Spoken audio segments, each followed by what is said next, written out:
4, 3, 2, 1.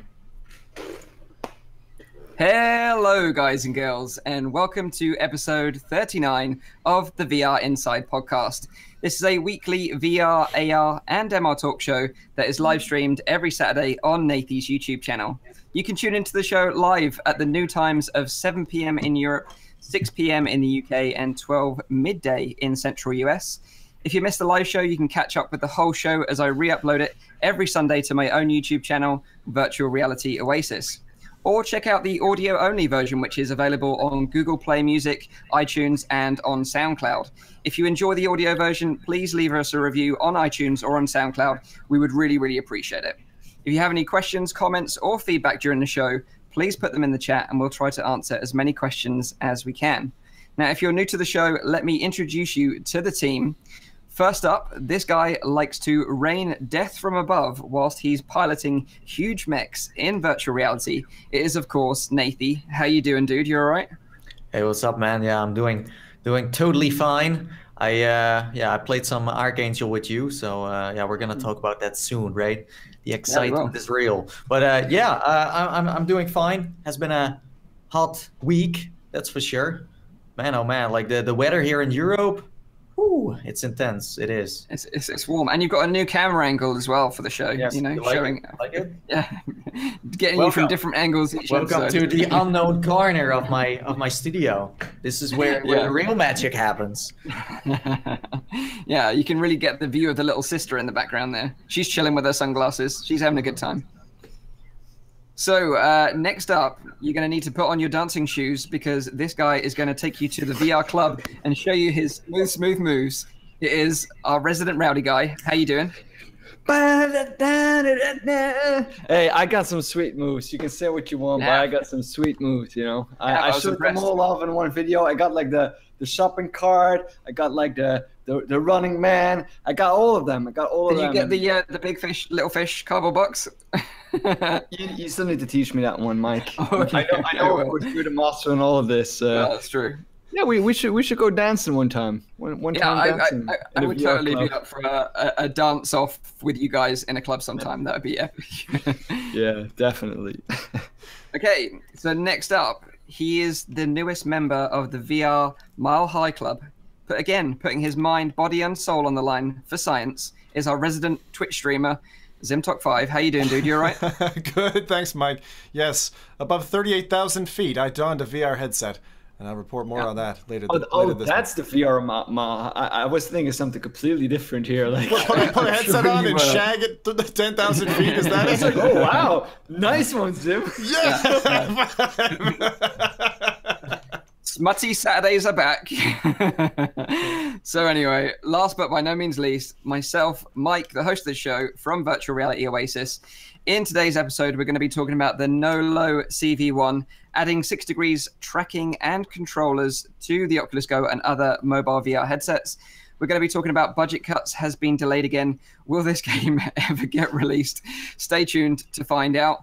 And finally, we're going to be talking about Transference in VR. Are you prepared to see how deep this rabbit hole actually goes? But before we find out what everyone's been playing this week, because that is what we normally do to start the show off, I just want to give a shout out to Megan, because Megan is a big fan of the podcast. She's a big fan of us all individually. She follows us on social media, and she's like our #1 fan in terms of all of us individually, as well as the podcast as well. And it's her birthday today. So I just wanted to wish Megan a happy birthday. Oh. And also, it's another special day for her because she's actually going out and buying her first VR headset today, which is... Hey. So congratulations to Megan for her birthday, and congratulations on your new VR headset as well. And correction, I do believe her nickname is Meggles. Oh, Meggles. The Meggelmeister. Yes. Well, yes. Happy birthday to you, Megan. Yes, so yeah, definitely. let's find out what everyone's been playing this week in the metaverse. So let's find out from Zim what he's been up to first. I'd love to know. And also hear his story about traveling with the Go, because that's going to be interesting as well. All right, yeah, that'll be my main one. So this week I'll just rattle off a couple of things I was doing. Again, still playing lots of poker in Poker VR, loving that. We did a big forest multiplayer. So the biggest thing that we, I think I mentioned this on last week's show, that if you get a 2D player along with VR players, so you kind of 2D server, you can actually play VR multiplayer The Forest, which is bone-chillingly awesome. It's a great survival game, and actually, I know I'd kind of rated it third in the survival games we mentioned last show. This definitely starts to bump it up, because the social interaction, the ability to build, and the build catalog is so deep that that's really, really cool. So we got more of that planned. A few of my business things have gotten in the way this week to be able to do that again. But anyway, a couple other things that I touched. I did Affected the Manor, which is totally different on the go. Don't play Affected on your own in a hotel room when there's no one around, because I kind of freak myself. You know when you're like on your own in the dark and you're like, don't get scared, don't get scared, don't get scared, and all of a sudden there's just this like point of inflection when all of a sudden it's fuck, and so that's what was happening to me in my hotel room that night. Other than that, I suppose the thing I would mention is I played Darknet. I'm a big fan of Darknet. At 38,000 feet on a jet back from London to Edinburgh. And I have to say that, first off, carrying my go along in a little carry case was easy, right? Put it on the plane. Dude left of me, we kind of like was clearly doing the eye shots of like, what the fuck's this guy about to do, But he was kind of a cool dude. I did steal his window seat by accident. We had a little altercation, but I kept it. And then I put it on, and it's super easy to go into. Nobody challenged me vocally. I don't know. When you're in it, it's hard to say. And I played for about, 25 minutes or so.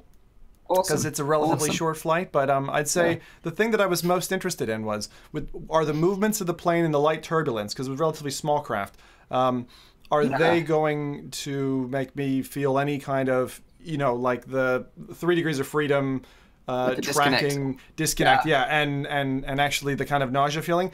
None. Sure. I'll equate it to, when you're on a roller coaster in real life and your head is tracking forward just fine. Like, no matter what this is doing, your head's like on a stick and, it's tracking the scene. So it just felt like that. I didn't feel like I had a need for any special travel mode. I didn't get a chance to try out like Netflix because there wasn't a Wi-Fi connection that way. So that would be like, I want to try a kind of a transatlantic Netflix go, but I'd be honest, everyone's going to end up doing this. It's so cool. I'm just imagining Zim sitting in his plane seat, like playing like some kind of horror game, screaming on the top of lungs, and all the passengers go like this guy. It's like a Go controller flying through the plane. So it's gonna get dragged off of a plane one of these days. And then afterwards be like, it went perfectly fine. Like, it was like 25 minutes, just straight gameplay. See, that would be me if I played, what was it, Face Your Fears, the plane one. No. On a plane. Like, that would be me. That would be me. I would get chucked off a flight. That was definitely the best comment, because someone did say, just get somebody, put them in Face Your Fears, and there's, I think, an airline crash thing in there. Like, just get somebody to do that on the plane. And I think that's not a good idea. Yeah. But in terms of like the comfort, you felt it was fine, and you would do it again. The only thing, the only gripe that I'll mention, and this is out of everything related to the Go, I have one massive bugbear with it right now, and massive. And they can software patch this, so Oculus, listen up. Right, your Go. I open it up, I charge it before the night, I use the controller, and I make sure it does the power off cycle to turn it off. When I go crack this thing open on the plane, I don't want to see that it's a 25% battery, because your thing just likes to wake up all the time. Let me turn this off. Give me some kind of switch or option to keep it dead and not switch on without my authorization. It is a real problem right now, and it's rife amongst the Oculus Go Reddit as well. Like, a lot of people complaining about that, and rightly so, because it's just turning on at random times. I don't know if you press the power button and just held it. If you press and hold the power button until it's completely off, then I tend to find that helps. But sometimes it still comes back on again.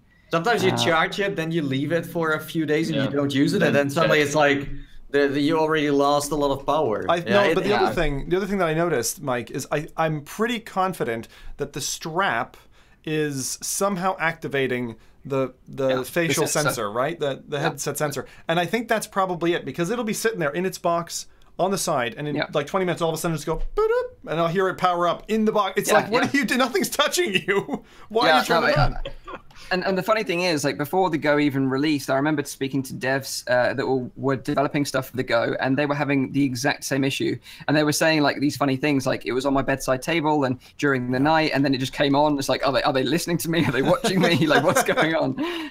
But it's still a problem today. So maybe in a future update, this will get fixed. But it is definitely a problem amongst all Go users that I know. But otherwise, great use application, and I really do think that this is going to be, you're going to see a lot of headsets popping up, because if you can be on a plane and literally land yourself in like an IMAX cinema or just enjoy a bit of Dread Halls, you know, you should do it. And I see you've got a new controller for the Go in the background there as well, the blue one, right? I do. Yeah, I just picked this up today, so I got the Xbox controller, because the one which shipped with the Rift, for those who didn't get our memo before, this one actually doesn't support it, which is really frustrating to be having it on my desk staring at it for the last couple of weeks. It's so weird. Yeah, that is so true. So public service announcement, you know, buy the Xbox One S controller if you want to pair it with your Go. That's the only one that works. Yeah, sadly. So, so Rowdy, what have you been up to this week in the metaverse, dude? I've been dancing. You have? Yeah, I've been dancing. No, the thing that I actually played the most the past week is, I think, Rec Royale. I've played actually a fair bit in that. It's so good. I really had such a great time in that. I mean, I met Mike and Zim in there as well. I played with Viper as well. I played with PD. I've played with User ID. So many people were playing this game, and it was so much fun and so hilarious. I really hope that they bring it out. I think it's the 7th of June that they're releasing it.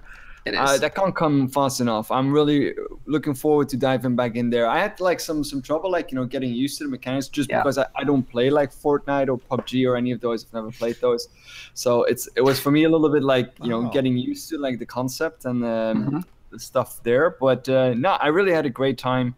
And I think it's an awesome multiplayer game. And I think if I showed you guys, like I forwarded like the graphs of the game as well, how well it was during it was insane like that. Their all-time peak on Saturday, I think, of like 500 consecutive players.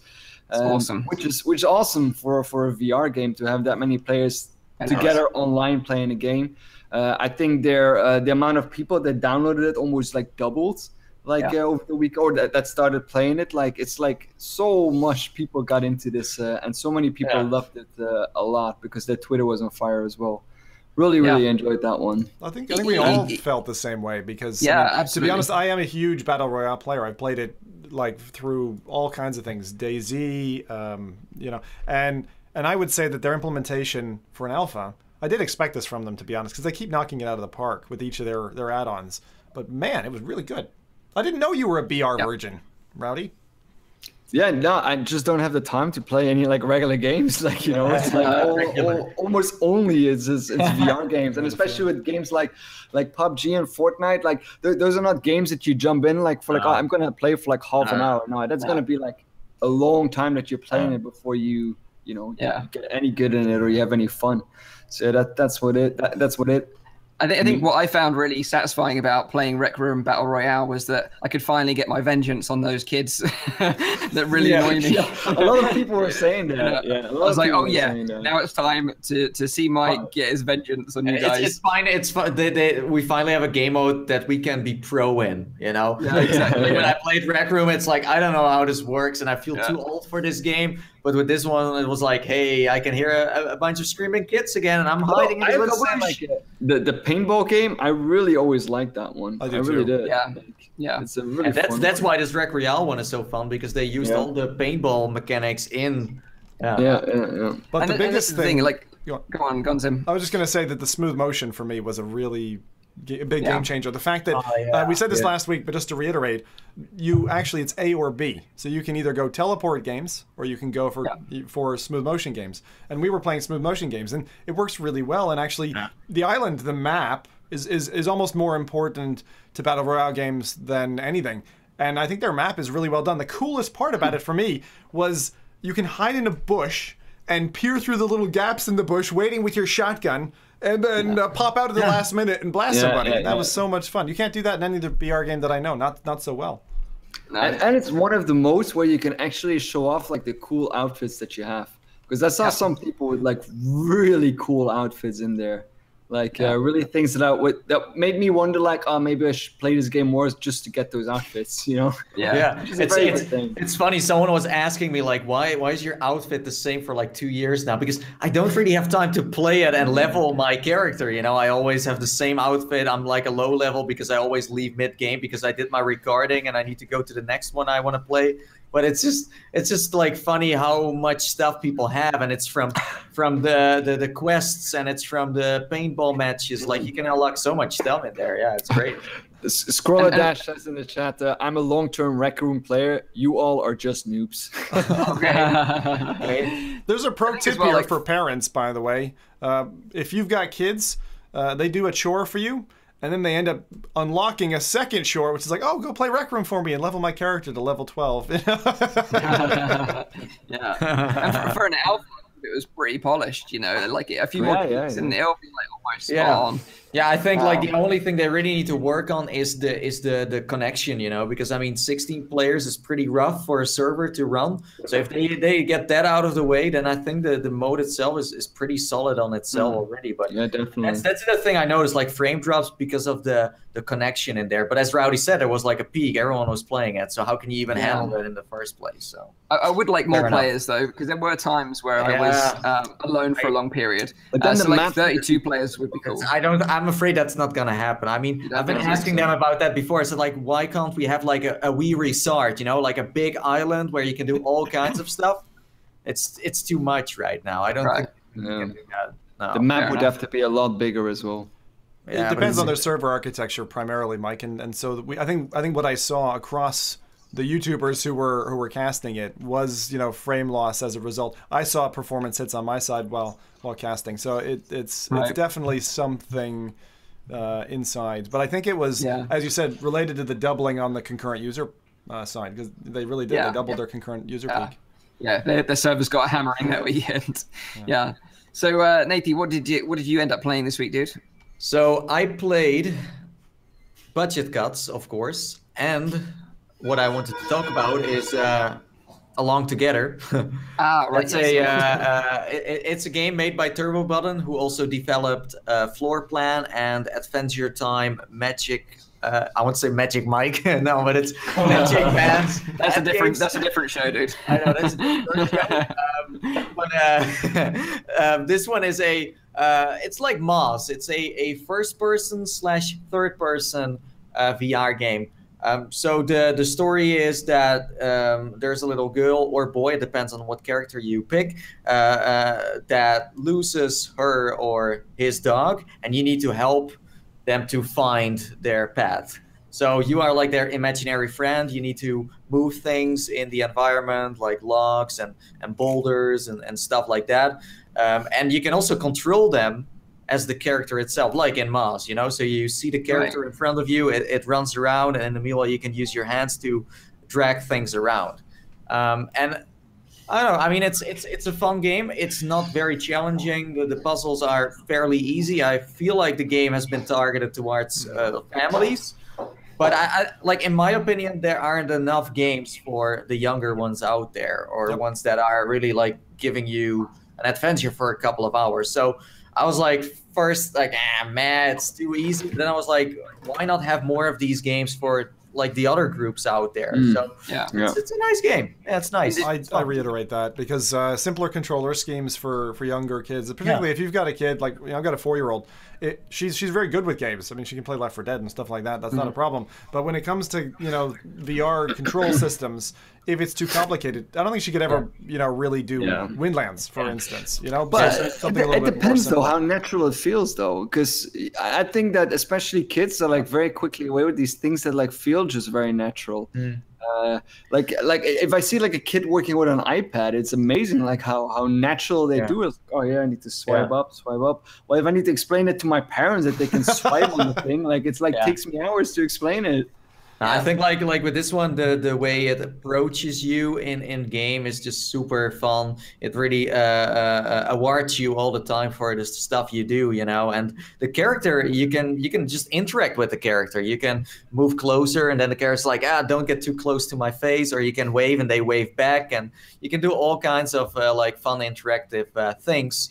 So yeah, I think it's a fun game. Plus, you can play with one controller or with two. And with one controller, you only need to press one button. That's all. And the rest is just you just point your controller, and that's where the character moves to. So just one controller, and it's just super easy to then master, you know? Yeah, and that was what I was going to ask you, because there's a port of this on the Oculus Go, right? Yes, so exactly. I don't know what platform you played this on.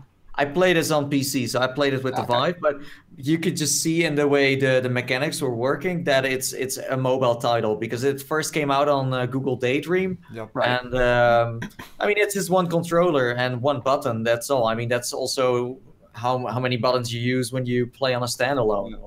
Yeah.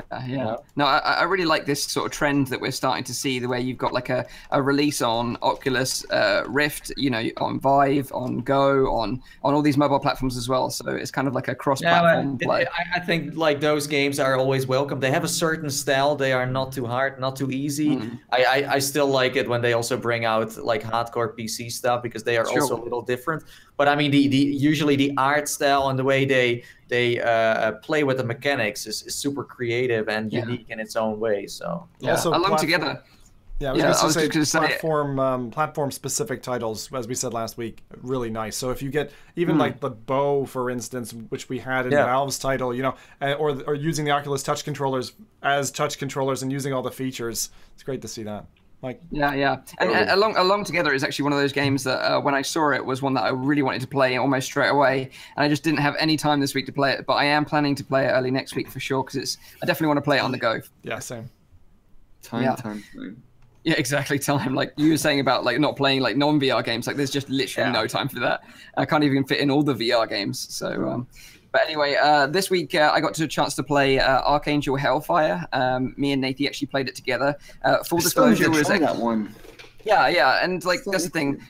Full disclosure, like we were actually paid to play it and make a video of it for like the channels. Just wanted to sort of put that out there just for complete sort of transparency. But if you've never heard of Archangel before, it released August last year. Originally, it was kind of like a story-driven campaign where you sort of had this sort of guy that was a soldier and he lost his sort of son. And then you're in this like big mech and you're piloting the weapons. You only really control the weapons because the movement is actually on rails, so you have no control over the movement. But the game had this kind of interesting story, and the shooting felt really satisfying, and I enjoyed my time with it. Like I never actually finished the game, but I had time playing it and had fun. And did you sort of find the end of it satisfying enough, Rowdy? Yeah, actually, the ending was actually quite nice. I think it was a pretty cool. I mean, there were like some choices that you had to make. Like, you know, I always find that concept interesting, where you need to choose like, am I going to do this? And, you know, it's kind of obvious, like a good route and an evil route, but it's still options, and I think that's always cool when a game does that. Yeah, and graphically it looked really nice as well. I thought. Yeah, and so recently the developers, they recently updated the game, adding a multiplayer mode, which is called Hellfire. So if you buy Archangel right now, you'll obviously get the single story campaign, but you'll also get this multiplayer, which is the bolt-on to it. And Nathie and I sort of jumped into a private match just together, and we were just fighting each other and chatting over Discord. And there were like 3 different mech types. You could have this like small, nimble, fast one, a sort of medium range sort of one, and this like big Hulk one. And you've only got 2 maps to sort of play on, but the sort of parts of the map are destructible. So say if you fire a load of rockets and you miss your enemy and they hit the building behind it, then that'll just start crumbling and falling to the ground. So that was kind of cool. But there was one thing that was really, really nice, and that was that the small mech had this like power move where if you powered it up with enough battery, you could push the button and it would basically jet up into the sky and then fire a barrage of rockets down on the ground. So it was almost like that move from Overwatch where it's like death rains from above, if you know what I mean. And that was just so cool. Like the whole map just like kind of got destroyed after that. But yeah, so normally the game is like a 2v2. And I tried to sort of find a game outside the private match that me and Nathie had, but like I could only find one other player right now. And I think that's the problem with a game like this, is that they're trying to drive a multiplayer community, but right now the community is just not there. You know, unless you're like a Rec Room or an Onward or a Pavlov, like it's really difficult to get that community hooked to keep coming back to play the game. I really wonder how much they sold when this game came out, because they even changed the name. They really tried to kind of get away from the single player and now change it up to an online game. But I don't know why they decided to do that, because like Archangel on itself was fine, but then they also changed the title. So it seems like they were like, ooh, maybe we should really promote the multiplayer, because right now, if you look at Steam and Oculus Home, they talk like almost only about the multiplayer and not really about that single player anymore. They changed the way they explain the game. I don't really know what they want to do here, but I saw that the community that is now on there is very small. So that's kind of like the problem here. If you got a couple of friends, then play it. But if you don't really have people to play with, I don't know how it's going to be in a few months, but we have seen this before. You know, it's usually the same story. Yeah, and it's a shame, because I think, like, you know, having played both now, that the single player part of it is its strongest part, you know, like, and they should just keep on promoting the fact that it's a single player game, but it has this multiplayer side to it as well, rather than the other way around, I think. So yeah, that was Archangel Hellfire. One more thing, Mike, you need to tell everyone about the way you join each other in Archangel, because it's really funny. It's really funny. Okay, so basically, because me and Nathie were just playing together in a private game, like obviously I had to invite him to my game, and to do that, rather than using like Oculus Home traditional invite system or anything like that, it uses its own system, which is quite archaic, in that it generates a code that then you have to tell the other person, and they have to then input that code. But the way you have to input it is to scroll along a load of letters and choose one, then move on to the next one, and it just takes forever, and it's just painful. It's so painful. It could have, why? Like anyone could have designed a better invite system, I think. You know, aside from playing the game, we had so much fun laughing about this invite menus.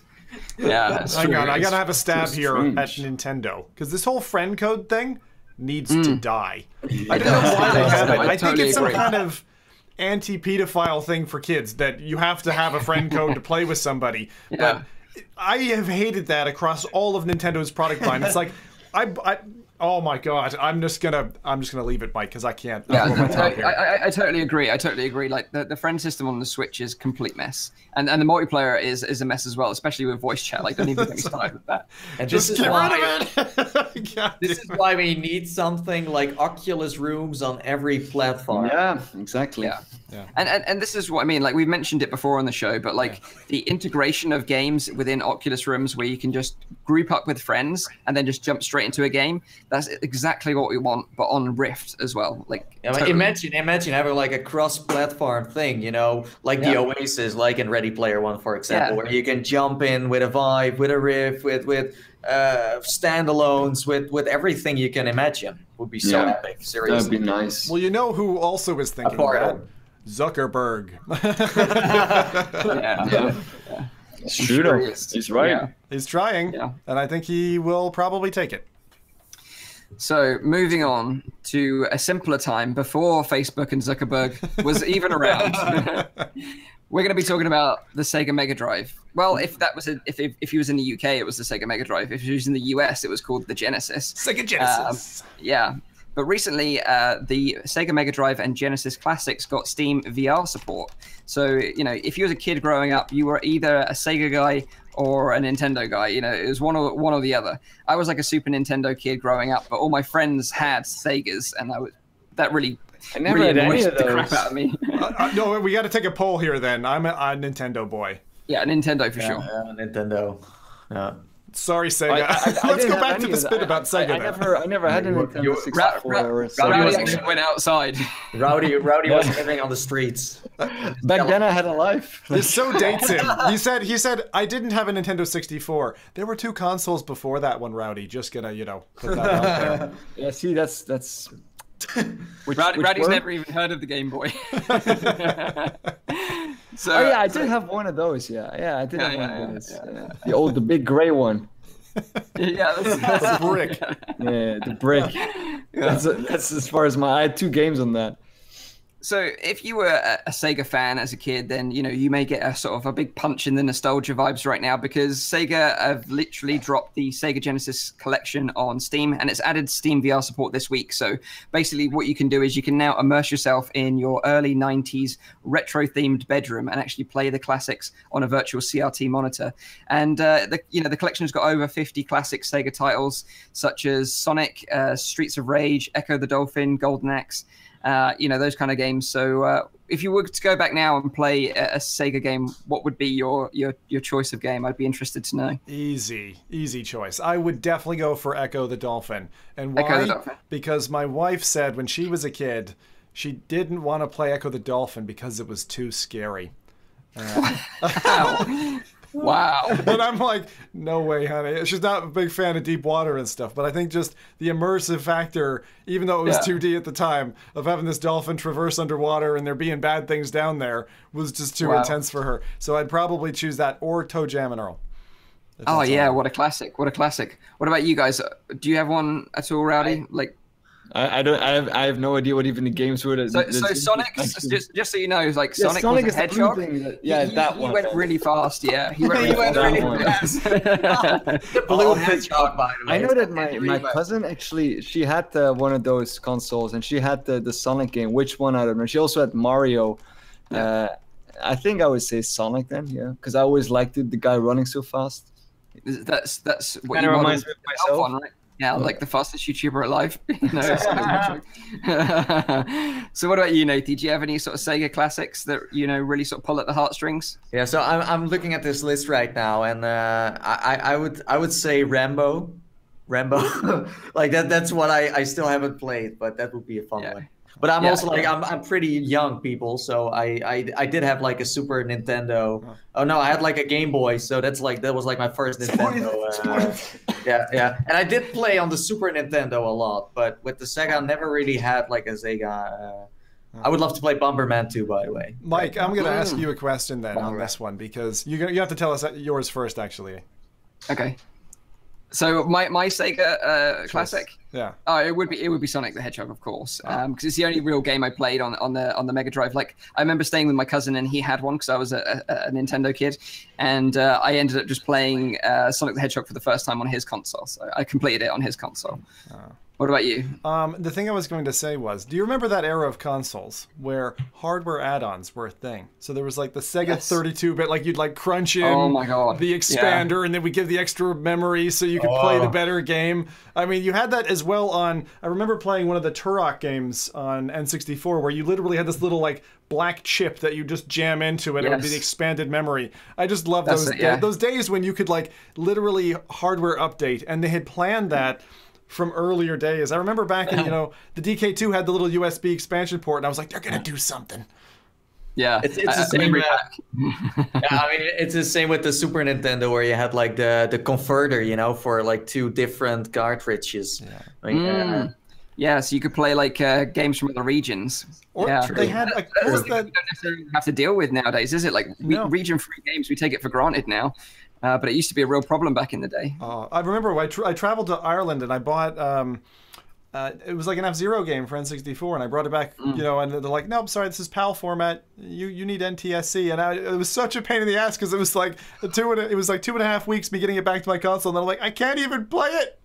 So anyway, we don't have that with VR. And they were expensive as well. They were like 50 quid for like a game back then. Oh, it was ridiculous. So back in the days, we were playing with our Super Nintendos and our Mega Drives, and meanwhile Rowdy was playing Jumanji. True story. Probably. That would totally fit in an era, right? I mean, just saying. Or was it the Halo one? I don't even know anymore. I did play Halo, definitely. Oh, okay. I'm going to slip in one price point thing here, Mike, because I have to slip in the story from my days in the Caribbean.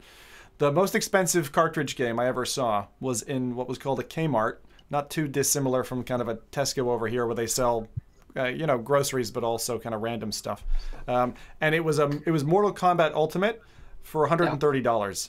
Because they import, when you're trying to get something to a Caribbean island, you have charges or duty or whatever. They also have local government, which is totally fucking corrupt, and you end up with 130 quid for a game. So anyway, and now you pay like twice as much as you paid. So I mean, Still cheap. Still cheap. Yeah. So if you're interested in the Sega Classics collection, you can buy the complete collection for $29.99 in US dollars, $24.99 in British pounds, and $29.99 in euros. So you can check it out on Steam right now. Moving on to the next bit of quick news, and that is To the Top has released on PSVR. If you own a PSVR, you're in luck because this VR platform game is dropped already. It came out on the 29th of May. The developers Electric Hat Games have teamed up with Panic Button to bring the sort of PSVR port over. And I thought this was a pretty solid title from last year. You know, I had a lot of fun with it when I played with it. You kind of get to jump and climb in VR. It's kind of like a platforming, free-running game. It's kind of maybe a bit like Windlands that gives you that real sense of free movement and speed. For me, it looks like a clone of Climby. Yeah, so it's like Climby and Windlands had a baby with Sprint Vector. You know, they kind of had a menage a trois. I think this was first. Came out. Yeah, it was. It came out first. Yeah, it was the one that kind of before. Yeah, Windlands came out first actually. Windlands was first, then To the Top was. Then To the Top, right? But To the Top, I really like To the Top. Are you sure about that? I thought it was Windlands, Climby, To the Top, The Climb, Sprint Vector, in that order. Climb goes a little bit more whatever. Whatever. But it's a fun game, is what we're saying. You know, it's like it's a good mix of genres. It's like a little bit like Mirror's Edge or something. You know, like that's what I would compare it to, because you can like speed things up by like, you know, climbing faster and like get those red things. Like I really liked, and the environments were really cool. And that was I think one of the first games after Windlands where I got like the first like real sense of height. It's like holy. Also because they use like wind effects, like when you're somewhere like a little bit higher. That was really cool to have that there. That's too new school for me. I played Windlands on my DK1. Old school. I know, right? OG. First demo ever. Yeah. I played it on my Game Boy. Oh. Now we're talking. Okay. I played it on my TI-85. Whoa. Commodore 64, bros. That's what I'm talking about. Yeah. So back on topic, like To the Top, it also had like a really energetic soundtrack as well, which kind of kept pushing you to keep going and move faster as well. So it's a really cool game. Like if you've got a PSVR and you're looking for a title to play, I'd recommend you go check it out. Yeah. It's available now on the PlayStation Store for $14.99 in British pounds, $19.99 in US dollars. And that's just format. Is that single player basically? So you got a single player campaign and multiplayer as well. Multiplayer. Okay. So the multiplayer. I just wanted to make sure there was a backbone. Yeah, it's just basically like a time trial set of levels. So basically, you get ranked, and you want to get like like the best ranking on each run, and it urges you to go back and speed run them because then you can unlock outfits and cosmetic items for your character and stuff like that. It's cool. Thanks, man. You do need friends for this game, by the way, Zim. So. You were sitting there. If you get $5, I can be your friend. $5. I feel like Chris Pratt amongst the Velociraptors right now. Like I need to hold them back at bay. Yeah. So moving on to our final bit of quick news this week, and that is that maybe a new Superhot game is coming to VR. So recently, the developers of Superhot did an interview with Destructoid about sort of like their studio, their development process, and things that they're working on in the future. And Destructoid asked them, like, what are your thoughts on a sequel to Superhot? And they kind of said that they wanted to do something like an evolution of the original game rather than just a cash-in sequel. And this is kind of what they said word for word. So I hesitate on your distinction between evolution and a sequel, because if it's a proper evolution, it's a proper sequel. This is something that really didn't click with the original Superhot VR game because the animations were all made for a 2D game, and it was kind of hacked together to be a VR game. It's a hack. It's not like an animation system that was designed from the ground up. There's some legacy from the flat screen. Developing now is making an even more core VR experience. So that kind of like hinted at the fact that they're working on something from the ground up for VR, which is very exciting, because I always thought that Superhot was a fantastic VR game. And even though they describe it as a kind of hacked together 2D game that worked in VR, it still is one of my favorite VR games. I know that Zim doesn't necessarily, but it's still one of my favorite games. So I think it's a must play. I think you've got to play Superhot. I just don't think it was beating things like Resident Evil and stuff like that for the awards. You know, when we were talking. Hold your horses there. Yeah, it did. It feels much more like a real VR game. Like, even though it is a hack. Yeah, but no, I mean, like the motion controls, like the movement of your body and all of that. Like, it feels so good. Up to this date, I still think if I have to rank it amongst, it would be in my top 3 for sure. For sure. Yeah, same. Superhot. If someone comes over and says, "Can I try a VR game?" I would drop them into that one. I don't know. It's one of those things where I've felt that feeling before. And that feeling I felt was in Max Payne 1 and 2. And I haven't yet felt that same level of satisfaction in VR. I want Max Payne in VR. If I can do that and I don't actually break my shoulder jumping down the staircase, you've got me. You know, you sold me. I did do that Max Payne move in Superhot, and it was pretty epic to do that. But I had to use some pillows to actually land. According to Dr. Angrish, he said that we should call this new Superhot game Superhotter. Superhotter. Yeah, Superhot. That's a cool name. I like that one. Can I? Sure. No, go ahead. No, go ahead, Mike. I'm just going to say, like, it's just very exciting because, like, you know, since they haven't really brought out another VR game since Superhot, and they've obviously worked on, like, additions to the original core game on PC.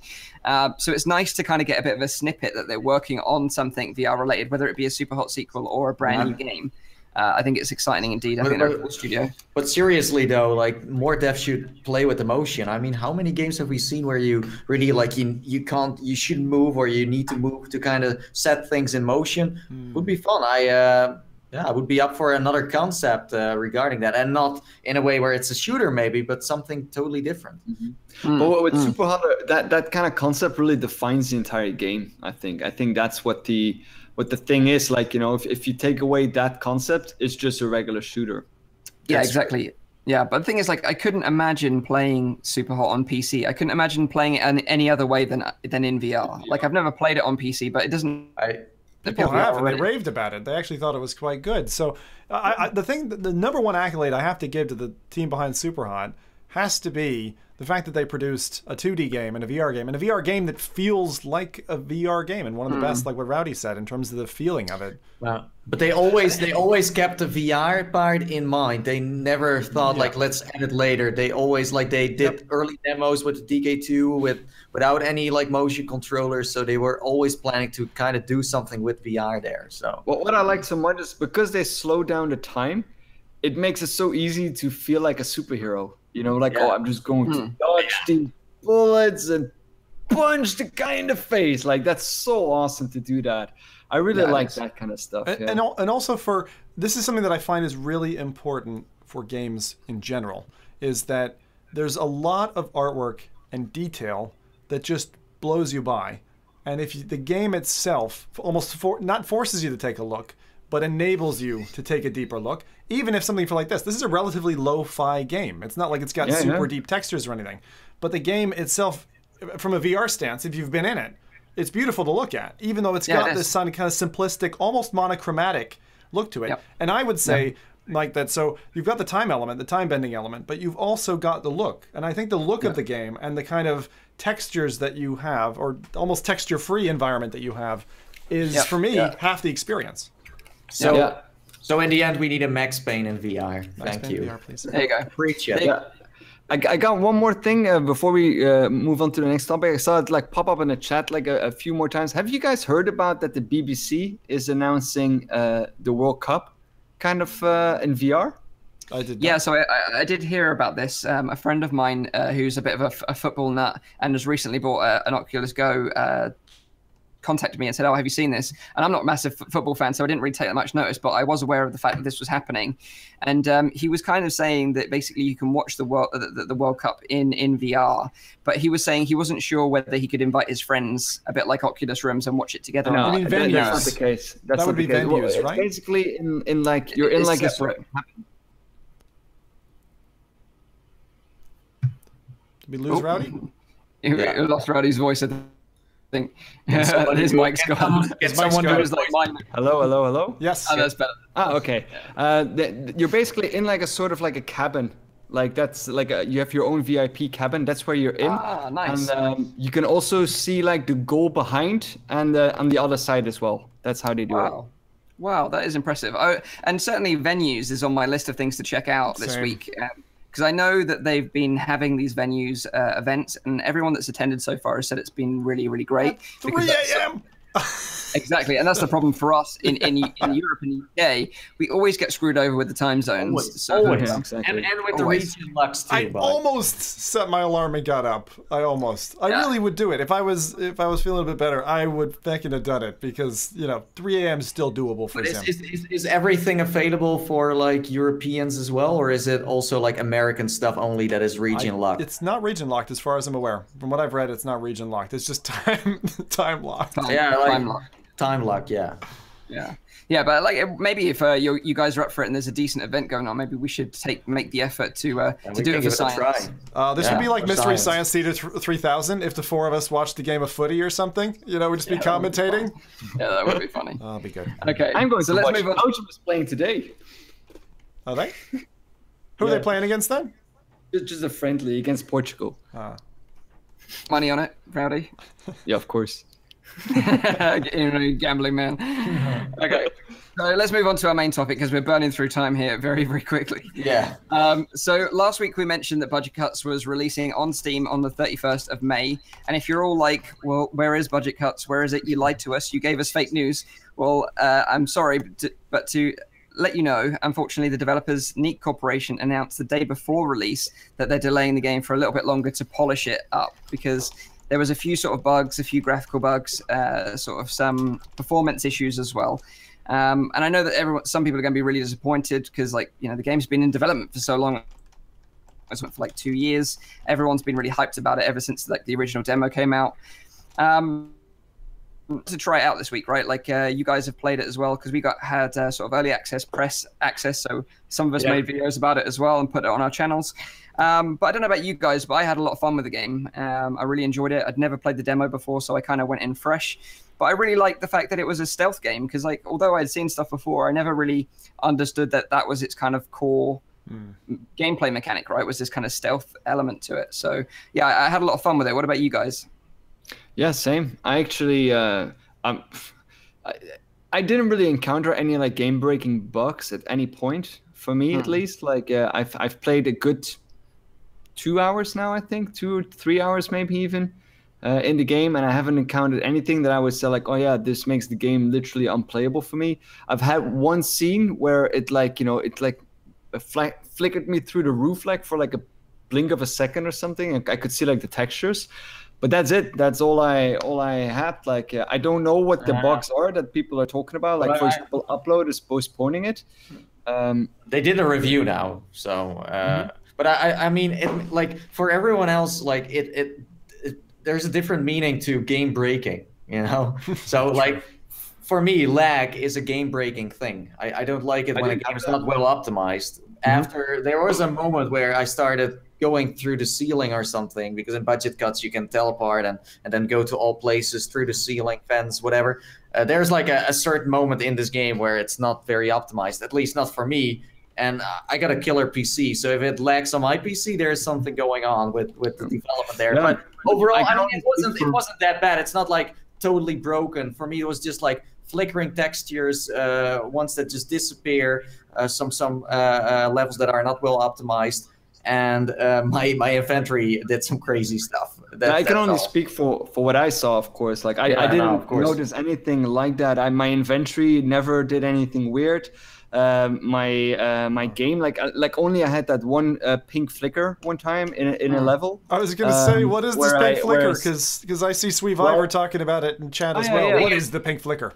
Well, the thing is, if you want to trigger that, you have 3 tools in Budget Cuts, right? You have a translocator, it's like the portal gun. Yeah. Then you have a tool that you can just use to hold things and drag things, and then you have the magnifying glass. And if you started using that from the very start in the new game, it triggers certain areas, and then it will just flicker and things disappear, and then you see. Okay. I still haven't used that tool because I don't know what it does. Maybe that's why I'm not encountering any issues. Yeah. Well, I can tell you if you do use the magnifying glass. Well, what does it do? What does it do? It shows you hidden messages. Yeah. At least so far that I played it. But there is more going on with that. But yeah. Yeah. And that's the thing, like you guys, I did encounter the sort of pink flickering. It only happened once, and then I moved to another room, and then it was gone. But what I did find is in certain areas, there was a big performance dip. So say it was an area that was heavily populated with the sort of robotic guards, then it was a big dip in performance on that. And I was using the Rift, so... That's strange, because I didn't have that. I really didn't, because I've had like things with like 6 or 7 bots in there, and... I had no performance issues. Yeah. But I have to say though, when the game was running and it was good, like I had a great time with it. And the thing is, like it did some things in that game that I've never experienced in any other VR game, like hiding in a roof space and looking, like being on your hands and knees on the floor and looking through a ceiling into the room below was actually like so immersive. Yeah. Like I actually felt like I was in a roof. Like it was that cool. It plays. Sticking your head through a vent, that's also hilarious to do. Like you know that you can just, there's no vent there, but you still go like on your knees, you're still like, This game plays so well with the fact that it's room scale, that you can just move around in your like little play space, and I think that's like the best of the whole game, where you can just really like, you need to hide, you really need to do physical stuff. It's super intense, but I do get it that they postponed it, and I think it's good because it was a very ambitious project from the very start, and they just need a couple of more weeks maybe to like fix this, and then it's fine. This is like one of the best games of this year, in my opinion. It really is. Even that these bugs are game breaking or not very well good for the public out there, I think that after all that stuff is gone, it's freaking epic. It's such a good game. And I think that's the sort of point to take away from this, is that although we've encountered these things, we did have an early press build as well. It wasn't even like the build that they were going to release on the 31st. It was even before that. It was just like from their side, it was kind of like bad timing, because they wanted to promote the game, they wanted us to play it, and then they found out that they weren't really ready yet. But besides of that, it's not bad. No. And like you said, Nathie, like I admire the fact that they're holding strong, even though the public reaction can be a bit, sour at times, that they were strong enough to say, no, we want to release it when we feel like it's ready. And that takes a lot of guts to do something like that, because we've seen it so many times where a developer has released a half-baked game and just expected it to sell well, But dude, like seriously, like huge respect for such a small team for creating something like this, because they first had budget cuts. The demo, that was like their first maybe prototype. They changed the whole thing. It's almost like they started from scratch again and made a new game. And they were with a team of like, I don't know, 6, 8 people, not that many. So, I mean, for just a small team, this game is freaking epic. But even the demo already was so good. Yeah, the demo was I mean, the teleportation they made, they discovered is like so fresh, so unique. It's still unique in a way. Yeah. I like, as Rowdy said, like, is it still like the hype around this game could kind of like kill it, but in the end I think it's gonna be all right. But the thing is, like I said, it's the only VR stealth game that I know of. I don't think there's many other VR stealth games out there. Level of budget cuts. Now I just want to be Sam Fisher in VR. Damn it, Mike, you're bringing me back to roots that like I shouldn't be. Unnightly is another one. Unnightly. Yeah. But that one doesn't come close to like the polish of budget cuts. But we'll see. I don't know how long. Like, when do you guys think it's gonna come out? Maybe they said on a post on Reddit that it's gonna be like sort of another 2-3 weeks. Yeah. But I think it's the right choice, right? So like, there's a really important thing. So if you're gonna be late, right? Like there's 2 things you can do: either be late or be underprepared.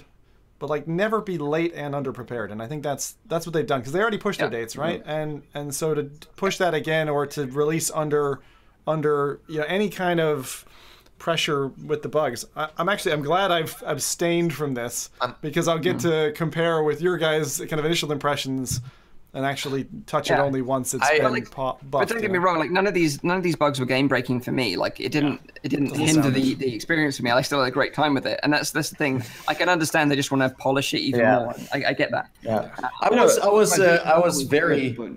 I was very surprised that the community on Reddit as well said, like, it's fine. Just take your time to, because we have also seen other games that were never finished properly. They got like completely destroyed and they never sold any copies anymore. So I'm so happy that people still know like the first demo and that they are like, listen, just take all the time. It's such like a cool way to like interact with the community by saying, hey, listen. They also gave them a list, right, of all the things they were working on. Yeah, so they did. The only thing I would mention is that if you're using Oculus Rift, is that the game is designed for room scale, so you may struggle with just like 2 front-facing sensors.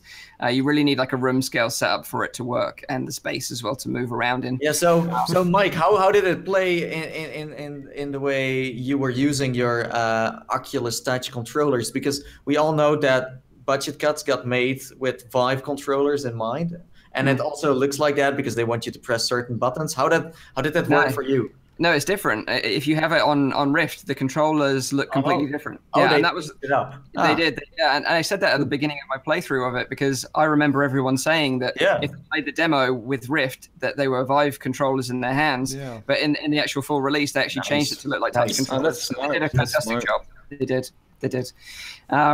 So yeah, that is budget cuts. It will be coming soon, and in my opinion, it will be worth the wait. Totally, yeah.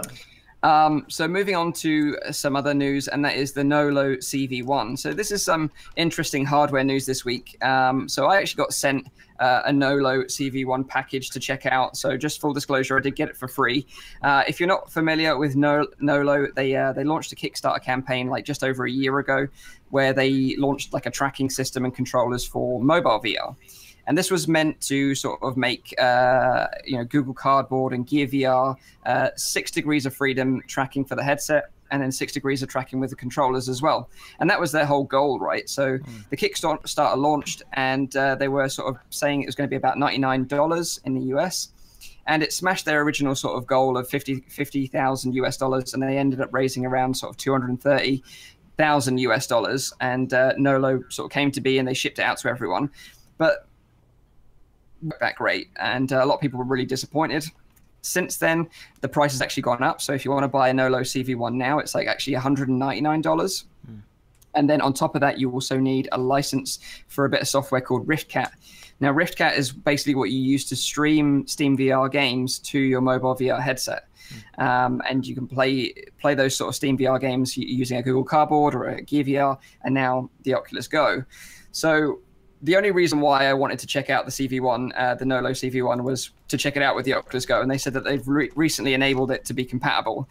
And they sort of sent me some really, really basic instructions. Half of it was in Chinese, and the other half was like barely intelligible.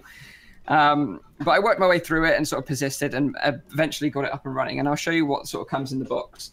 You've kind of got this base station here, which is a little sort of tracking box. It's completely wireless, by the way. It's just got like a rechargeable battery inside, so you just turn it on. Is that the one that feeds naked images of you back to China? Exactly. Yeah, that's the one. Okay. So this basically works like a Vive Lighthouse, but wireless. So that's kind of the technology that it uses. And then you've got these two 6 degrees of freedom controllers with trackpads and some buttons and some triggers on the back with these like balls on top there. You track it. And then like a karaoke disco setup, I'd say, Mike. That one. Yeah, does it also do disco stuff? So this is actually the headset tracker, and you basically affix that to your Oculus Go, and then you plug it in using the micro USB on the Go and this little tracker here. Whoa! How did you affix it, Mike? I used some little tape that I could remove because it comes with some like industrial 3M tape, and I was like, "There's no freaking way I'm putting that on my Oculus Go." So I used some like just temporary tape to put it on there. Good.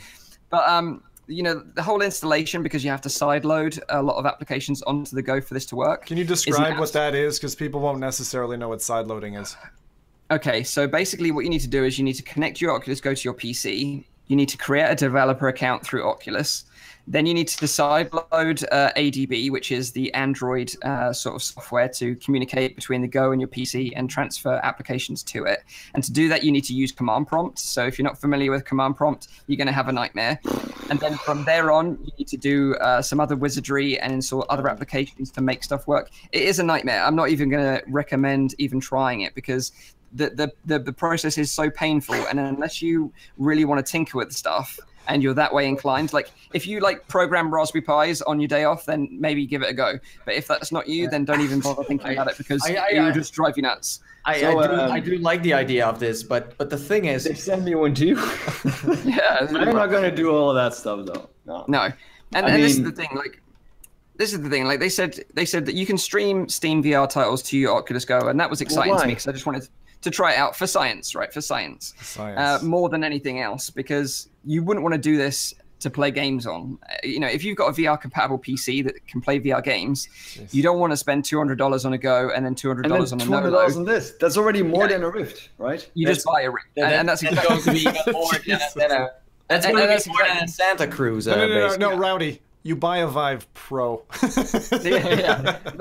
this is my point. You do go out and buy a Rift. I wouldn't recommend this as a setup to play Steam VR games. Definitely not 100%. However, there is a big caveat to this, and I think the main reason why I did the video was to kind of show its potential. And what I want to try and spark is a conversation between Nolo and Oculus, because with this technology, you can actually install apps, like mobile apps, and use those natively with the controllers, which works way better than this. Exactly.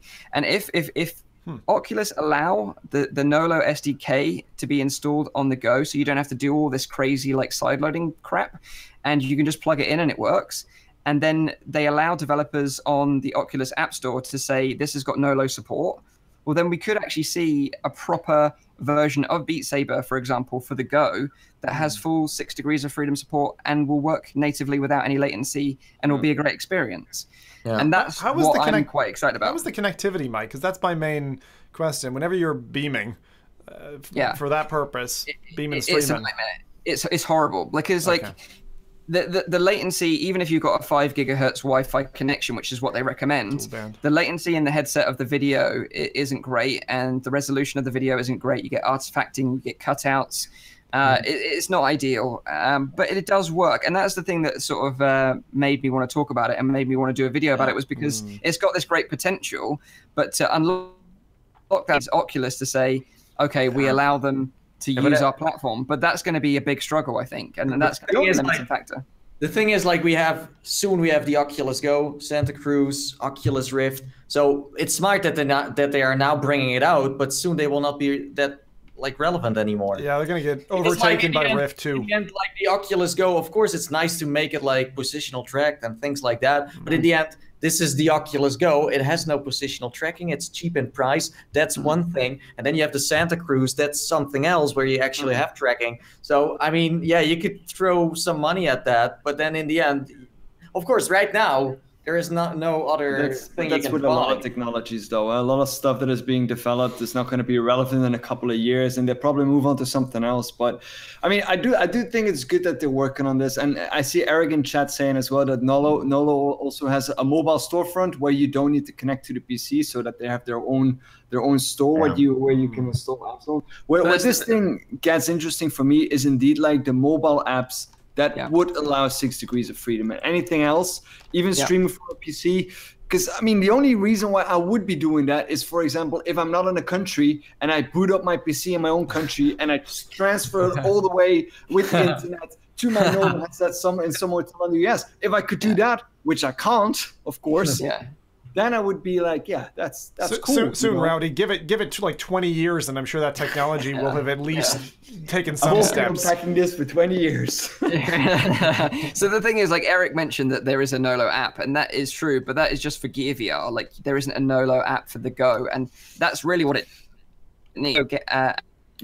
So Mike, you could just plug it in and it works. You're essentially saying that Nolo is a no-go. Nice.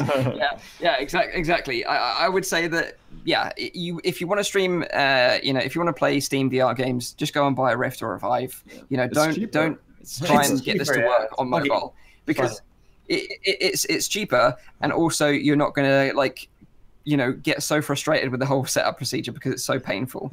But all I would say is that if Oculus and Nolo can have that talk and get together and have a little, conversation to get it to work, then we could see some really great stuff coming out of this thing. I do hope they will partner up with someone interesting to kind of bundle Yeah. Hours. And that's really why I made that video, was to kind of give them the sort of attention that they need, because they're struggling, you know, and it does work, but just not very well. That's all I'd say. So Yeah. I wouldn't recommend our streaming, but it has potential in the future.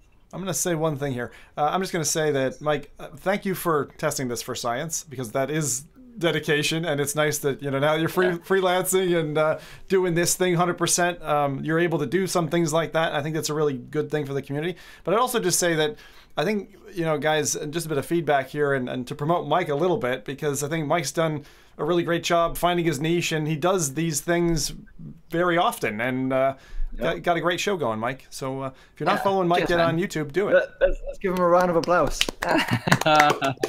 You're gonna make me blush, guys. You're gonna make me blush. Thank you very much. Thank you very much for that. But yeah, so there we have it. That is the NOLO CV1. You can go and check it out if you're interested. But let's move on to our final topic, which is Transference VR. So Ubisoft, obviously a big, you know, studio developing tons of pancake games along with VR games. They've got a couple of VR titles in the works right now. They've got one which is a frantic first-person space shooter called Space Junkies, which I got to check out on Oculus Connect. So did Zim. It's a lot of fun. That game. It's basically like Quake in VR. It's that fast-paced and visceral. But the second game is a very interesting one indeed, and that's called Transference. And what Transference is a psychological thriller, and it's a sort of collaborative work between Ubisoft and a company called Spectavision.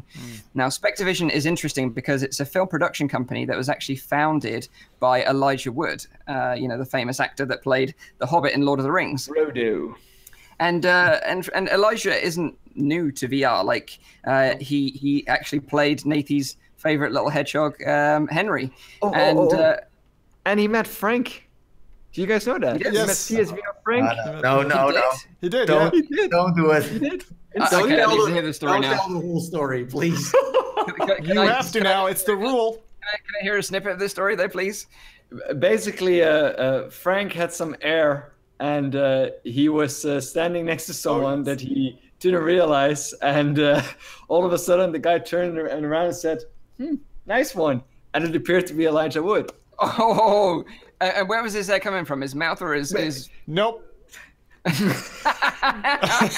comment. That's the most famous part. It's when we all went to when we went to Sweden and we went back. I think that Elijah Wood was on holiday there or something with his, I don't know, for family or something. I don't know the exact reason why he was there, but well, Frank was like I think in a smoking cabin or something, and he didn't realize there was anyone else there, but Elijah Wood was in there. So this was in Sweden when you all went to Sweden. Okay. Cool. Okay, well, I get the story now. So back on topic, like Elijah Wood basically founded this Spectavision company, and now they seem to be working on something really kind of interesting and a little bit dark, I think. Because in Transference, apparently you will lose yourself in a destructive tale of a man's obsession as you explore his digitally recreated memories. This sounds something like sort of Inception-y, you know, a bit sort of Black Mirror. Has anyone else here played it? Because I did. Oh, you've played it? I played it. They were showing it at Oculus Connect 4. It is a weird game. Weird is the first thing I'd say. The second thing I'd say is if you're familiar with like David Lynch films, so things that are just fucking inexplicable after the first watch, it's a bit like that. The demo that I played, I'll just cover this, Mike, real quick if that's all right. Yeah. Yeah, sure. Go for it, man. So last summer at Oculus Connect 4, they had a booth and they put me in it. There wasn't anyone queuing up for this game because it was a bit mysterious in terms of the look and the artwork that they had. But going into it, you were basically, I think you were either the father, and there was a son relationship, except for it was spliced across 3 different time periods. So you were in the game, and as you were walking through several rooms in this house that was quite darkly lit, quite creepy, but more so creepy in kind of like a party where everybody left kind of way. So there was some lights on and things like that. So you walk into this place, and there's these cuts every so often to a narrator who's saying things to you, and kind of like this kind of almost half-dead old TV. And between those splices, you're splitting through different segments. And the kind of vibe I got from it was almost a military, absentee kind of like father-son relationship. And I think the son ended up killing himself. and you're being, for that demo, you were being kind of picked up and dropped off, almost like a UFO abduction, right? Like through the different parts of the scene and not necessarily chronologically ordered. So it was difficult to follow. I got what they said in the trailer that we were running. They actually mention that they want you to feel like you want to feel a little bit screwed up even when you take the headset off. And I'll be honest, I think they're kind of halfway step there from what I had played. If they do it the right way, then it'll pick up a lot of fans, like I said, who like David Lynch films, who like to just do something that's a bit fecked up, and they come out with more questions than answers. So did you think it was good then? Not yet. I think my net feel was, okay, that's weird, and it's kind of on the wrong side of weird, you know. But just it wasn't like bad quality or anything like that. They just need to. It may be the issue with like the Pepsi challenge, where if you just have that small bite piece and you're not getting the full story, they don't have enough time to kind of convince you through it. So that's what I think. I mean, I still leave the door open for this game. Yeah, like that. Yeah, the whole premise is like it's like, because it's half a game, half like a movie, right? They're trying to merge the two worlds. Is that right? Yes. So they use like full filmed video with virtual reality gameplay. Is that kind of right? It feels a lot like Abduction for that. So anyone who's played Abduction, there are these segments where people are real life people have been recorded and are talking to you, and it helps to stitch together the story like a film side, and then you've got the game backer that you're kind of living through. So Transference, look out for it. I mean, I like some of their visuals, and the actual game, to me, when I played it, felt like a late stage DK2 demo in terms of the environment detail and that. So I think they were focusing probably more on like the voice acting, the story, than the graphics per se. So had they partnered with Ubisoft back then? It was a Ubisoft booth. Yeah, it was a Ubisoft booth. Yeah.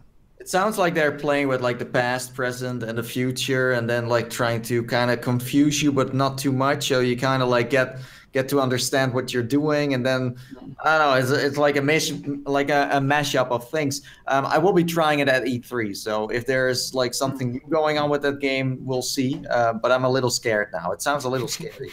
Yeah. You will see how deep the rabbit hole goes. Yeah, we'll see. I will do it for science too. Then that's what we do here. You know, we don't do anything we don't want to do. We do it for science. For you.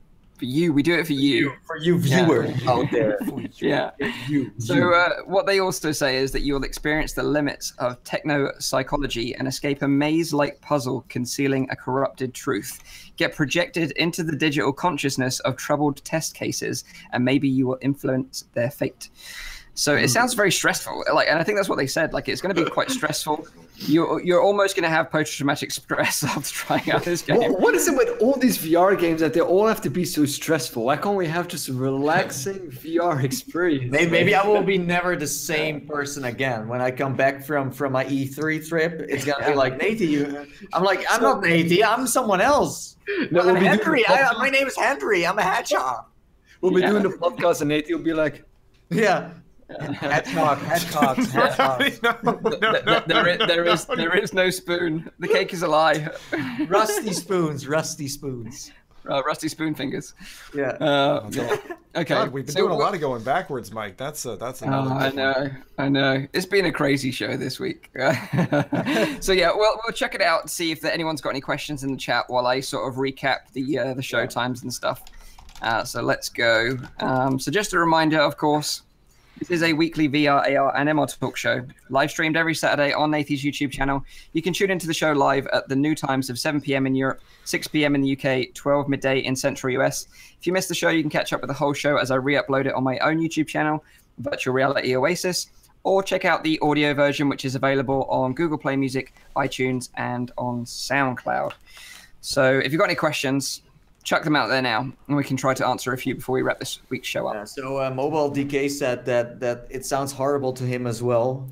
I hope in a spooky, scary way then. So I mean, if Zim is like talking about it like that, I'm like, oh no. And then I see the trailer, I see some snippets where I really would get scared of. You know, I don't know.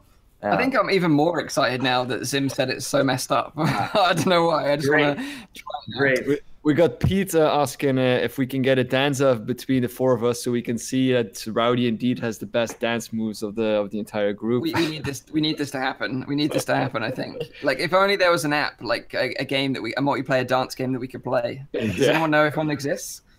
I don't think so. Multiplayer dance game, VR dance game. We'll just hit up the desk from Rec Room and say that it needs to happen.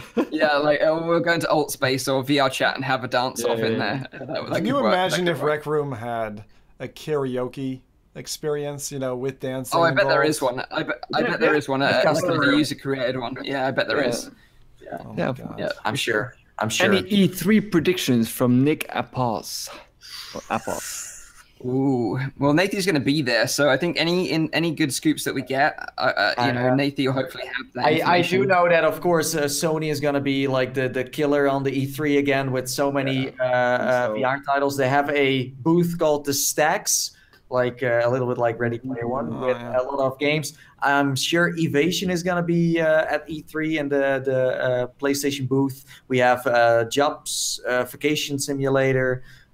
We have that new game from Sony. I don't know, like with the little character, some kind of third-person game. I forgot the name. But that's the thing with Pancake games. You can say like, hey, we got these AAA games coming. A new Assassin's Creed, a new Call of Duty, Battlefield, etc. But with VR, it's not like you're saying, oh, we get a new Henry the Hedgehog too. So I can't really predict anything random because I don't know. Hang on a second. How have we not mentioned Fallout 76 here? Also, I know it's not necessarily going to have a VR spin to it, I'm guessing. But if it does, they've already done a Fallout with VR, so surely they're thinking there's going to be at least the expandability to VR. At least they've got to have built it with that in mind. Yeah, or Bethesda did VR before, as we all know, but it could be that they make a new game that is totally something else, or they do like a VR support for one of their like newer titles that are coming out. I don't know, but with E3, like you need to still know that AAA titles, Pancake ones, are still taking over the show.